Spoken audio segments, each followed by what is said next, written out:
کوئی مرتا نہیں کسی کی جدائی میں، بس جینے کے طریقے بدل جاتے ہیں۔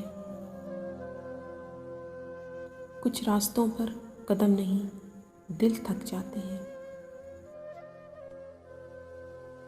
وہ لوگ جو کسی کا برا نہیں چاہتے، اللہ تعالیٰ ان کو ایسی منزلیں عطا فرماتا ہے جو کسی کے وہم و گمان میں بھی نہیں ہوتی۔ سانپ کو ساری عمر بھی شہد چٹائیں تو بھی وہ زہر تھوکنا نہیں چھوڑتا۔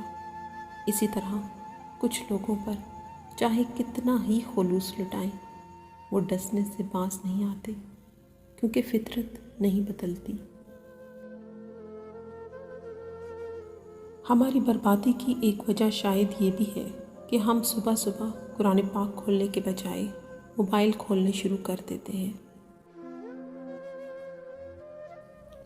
انسان بہت خود غرض ہے، پسند کرے تو برائی نہیں دیکھتا اور نفرت کرے تو اچھائی نہیں دیکھتا۔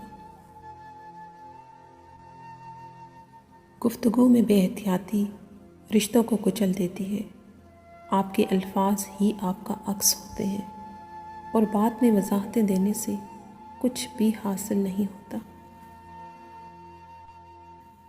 زندگی ایک آئینہ ہے، آپ اسے بیزار ہو کر دیکھیں گے تو بیزار ہو جائیں گے، مسکراتے ہوئے دیکھیں گے تو مسکراتے ہی چلے جائیں گے۔ چوائس آپ کی ہے، ہنستے مسکراتے رہیں۔ زندگی میں آپ کا حقیقی مقام وہی ہے جس کا اظہار لوگ آپ کی غیر موجودگی میں کرتے ہیں۔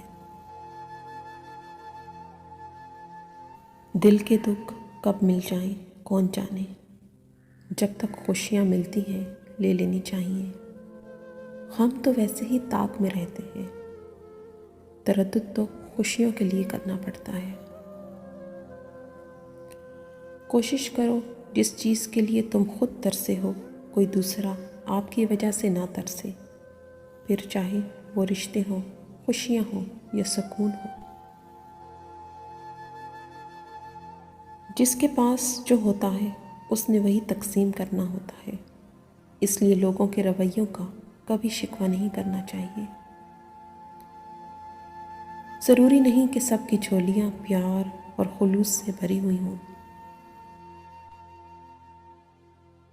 ہماری زندگیوں میں بے چینی کی ایک بڑی وجہ یہ بھی ہے کہ ہم نے جہاں ہیں وہاں ہونا سیکھا ہی نہیں۔ سارا دن یا تو ماضی میں ہوتے ہیں یا مستقبل میں، اگر کہیں نہیں ہوتے تو بس حال ہی میں نہیں ہوتے۔ کبھی کبھی خزاں درختوں پر ہی نہیں ہمارے وجود پر بھی اترتی ہے، لیکن اس خزاں کا ہمارے سوا کسی اور کو علم نہیں ہوتا۔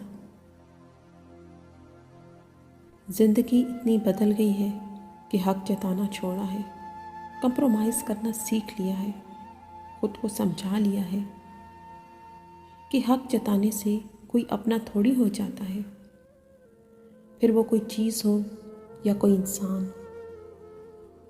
وقت کے ساتھ خود کو سمجھا لیا ہے کہ ہم کسی کے لیے خاص نہیں ہوتے۔